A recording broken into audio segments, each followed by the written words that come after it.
Right, I'm ready. 1, 2, 3.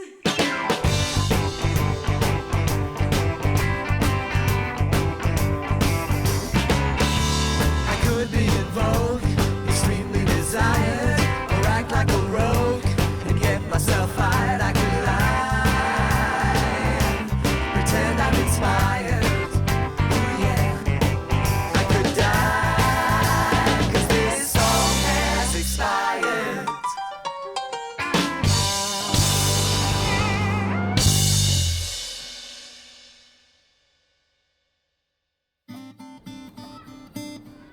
This is where I dream. It's just a place to rest my head. So that's a true picture, isn't it? The wrinkles, the spots, the crevices, everything. You'd say that was a good, well-lived-in face, wouldn't you? I never ever felt like I fitted in any kind of box. People have told me all through my life, you're different. There's something different about you. And I never asked them what they saw. I just accepted it. I was born in East Sussex in 1943 during a war. Britain in the south was chaos. And I was an illegitimate child to a French-Canadian soldier. I had no sort of usual foundations, you know. I was kind of nobody's child. My mother's first husband was killed in the war in Africa. She married my stepfather at that time. My stepfather was just a womanizer, a drinker. As a little boy, I used to lie in bed and dread when he came home.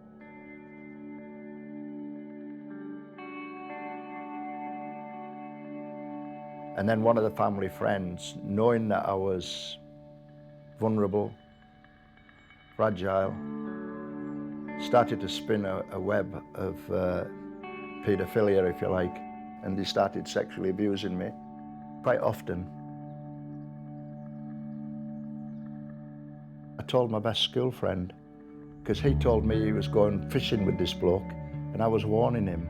He came and he said, "You've told your school friend," and he hit me and put me on the ground.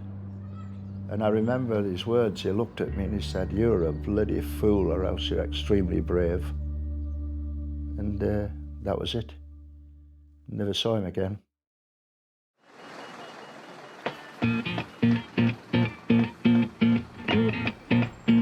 Today is all about me. It's all about me. Helen, this is Alan. Kelly. Helen. Hiya, Helen. Hiya, Helen. How are you? Some good stuff in there, isn't there? You like it? Yeah, I do, yeah. I don't ever want to be seen in a grey tracksuit with my hand down front. I'm Willard, I come from Salford, innit? I've been married twice and I just can't do marriages. You can't hold me.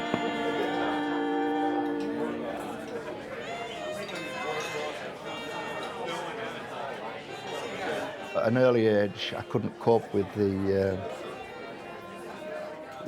emotional stuff, really, but I found a way, and it was alcohol.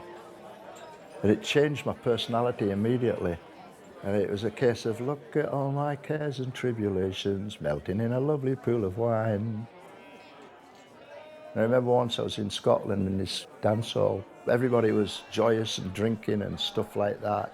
All of a sudden, in amongst all this crowd, I felt so utterly alone. And I was screaming out in my head, please, please, somebody come and hold me. Catch you later. Yeah, cheers, mate. I'm just relaxing a bit. Yeah, you take it easy. And you, try, mate. See you, Sara.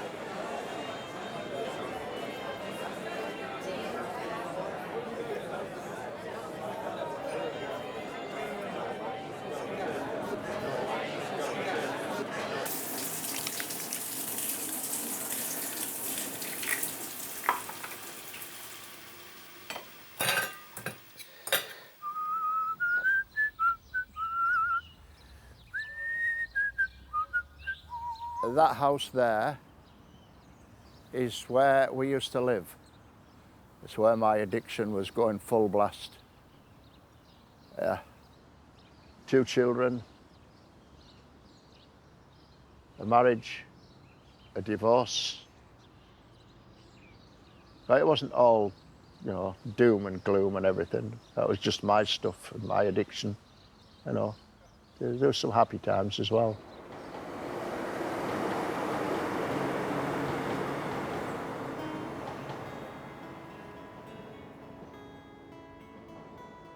Just remember him being drunk, being happily drunk and unhappily drunk. I imagine he was wasted on quite a lot of these. Got a vivid memory of locking ourselves in the bathroom and sitting behind the bathroom door, me and my brother, while my dad's on a bit of a rampage.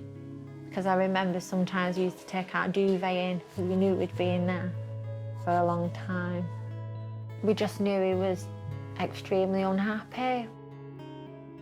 I suppose with any addiction, definitely with alcoholism, there's a lot of shame around it and a lot of secrecy. My dad would have a lot of people who were relatively new to recovery in and around our house. We didn't have a lot of food and my dad would happily share it with people. He's searching for a meaning, isn't he? He's always searching for something. He's restless. He's got a restless soul.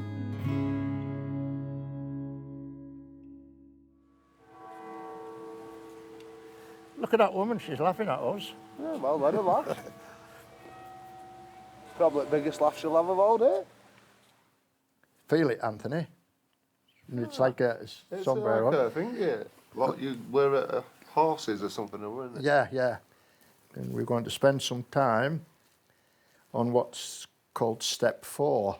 It's a personal discovery process, you know, and cleaning up the wreckage of the past. You know, it's about personal, putting yourself back together again.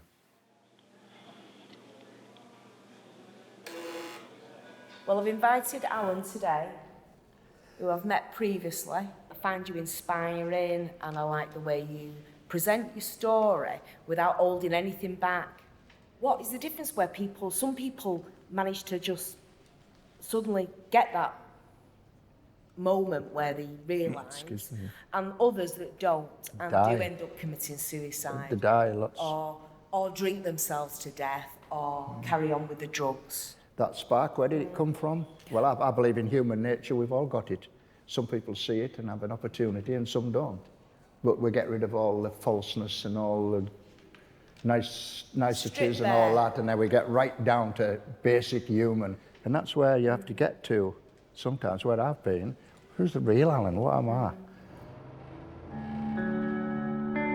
I know what it's like to be in that black, dark place. I've been there for years. Many people loved me and really, truly loved me, but I couldn't let them, because they might find out who I really was. But I thought I was shit. I was useless. I deserved to be beaten up. I deserved to get hurt, because I'm no good. That's what abuse does to you. One day, something happened to me and I thought, I can't do this no more. I can't fight. I can't pretend anymore. And I just picked up the phone and I said, from the bottom of my heart, I says, please, please, can you help me? And it was that day that I started to change, because I admitted, I'm finished, that's it.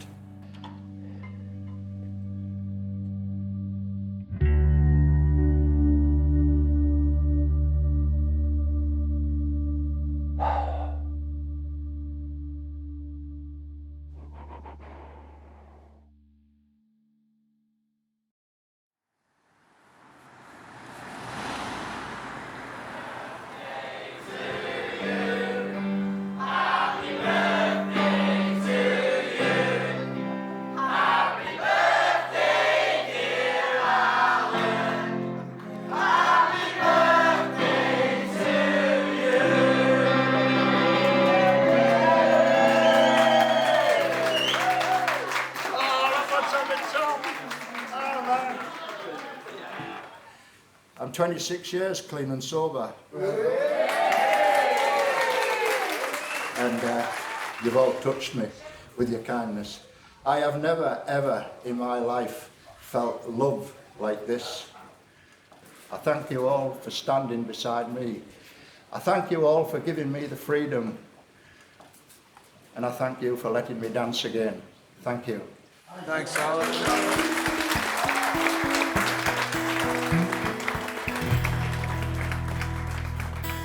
I feel like he's had a really painful, difficult life, and you want him to find happiness or be at least at peace with himself.